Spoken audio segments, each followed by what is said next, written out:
Let's have a chat. We have finished the Canadian section of the Great Divide mountain bike route. And Yay, us! we thought we would give you our insight on this first part of it. Because we have a bit of a differing of opinion here. So, Let's first explain our rating system okay, we have a rating system. that we created. It's unique. We don't think anyone else has this rating system.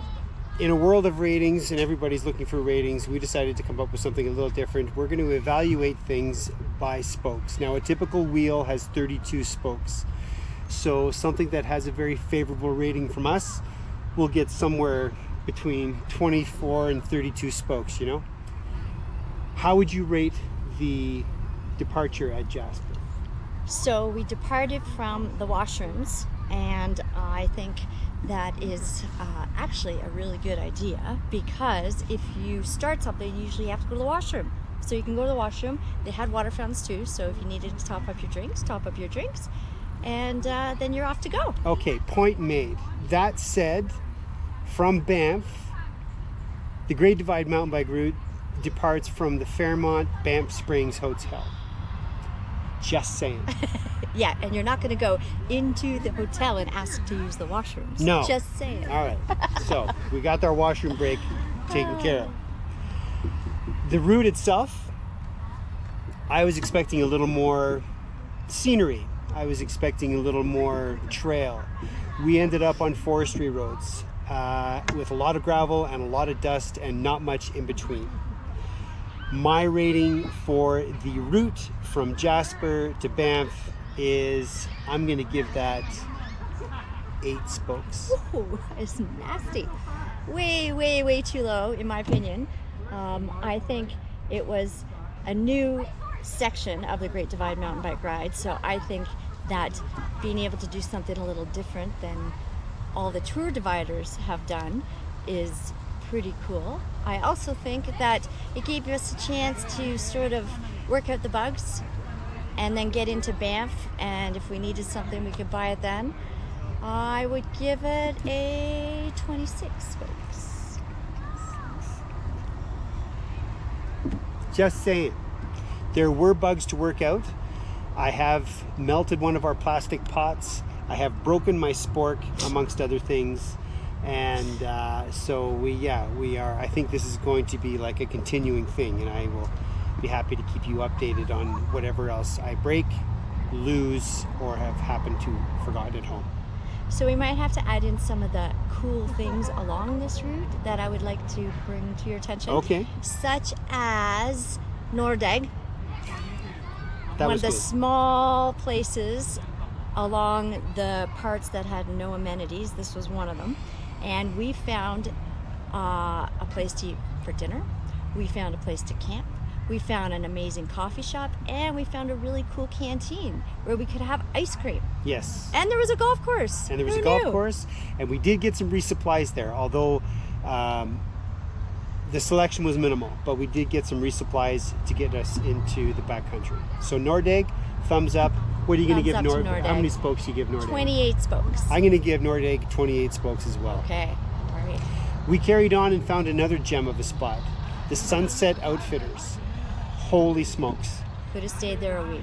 Yeah. Could have stayed there a week. Might go back and stay there a week. It was a lot of fun. It was something that we didn't expect to find. On the map, it showed us a little spot that said there are some things here, maybe a grocery store.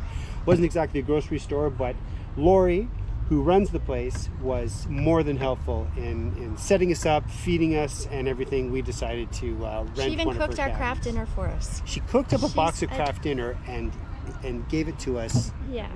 for our lunch after we left. Yeah. It was top notch. And there were horses everywhere. It was a great It was place to stay. beautiful. If you're traveling the Great Divide mountain bike route, north or south, make the 5-kilometer trip off route to go to the Sunset Outfitters. Absolutely. You'll They definitely have want cabins, they have laundry, they have showers. All you could ask for. to. Your spoke rating for Sunset Outfitters? 32 spokes. Sunset Outfitters gets a full wheel. We left Sunset Outfitters, and what do you know? More gravel roads. I'm just not a fan. It wasn't entertaining for me. It wasn't good. I just rode and rode and rode. We got to practice our bike handling skills on fresh gravel. Downhill was hard. We were white yeah. knuckling it downhill because the front wheel was sliding. So I'm a better bike handler now because of it. Okay. There we go. Where do we get after that? Sunset Outfitters. We pretty much made our way into A little bit of a blur. Exshaw and Canmore. Now there's a spot in Exshaw that is Steve's place, and I'm going to put a little blurb in there for Steve because he was a really cool dude. He runs the store, like the store in Exshaw. Gas station store. It looks like you're just going into a little general store. Yeah. But they have really good food. It's a restaurant, it's a liquor store. They've got supplies for you as well. So, Great Divide mountain bike riders, Exshaw is a great stop for you. Take some time there. Spoke count for Steve's. I'm going to give Steve. I got no reason to give him anything shorter than 32. Full wheel for Steve. Another wheelie.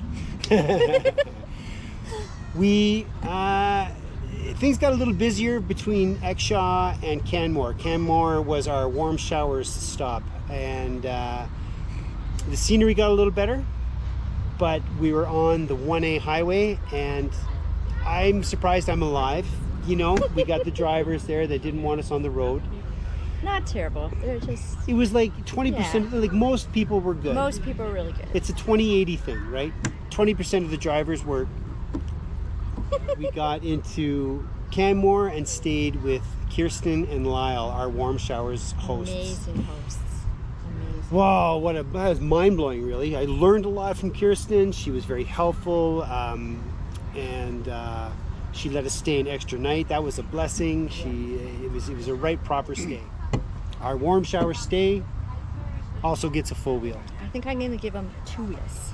A double wheelie. That's like airtime. And then we finish off along the Banff Legacy Trail. Banff Legacy Trail paved. connects Canmore to Banff. It's a pedestrian/cycling trail. It's very nice. Beautiful. And we never would have ridden it if we hadn't started in Jasper. Fair enough.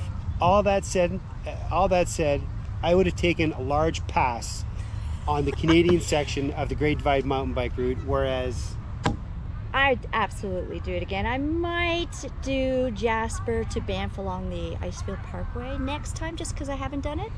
But I think it's well worth it. It's a great way to work out the bugs, and it's remote, and it's pretty cool. It has its pluses. It just didn't have enough of them for me.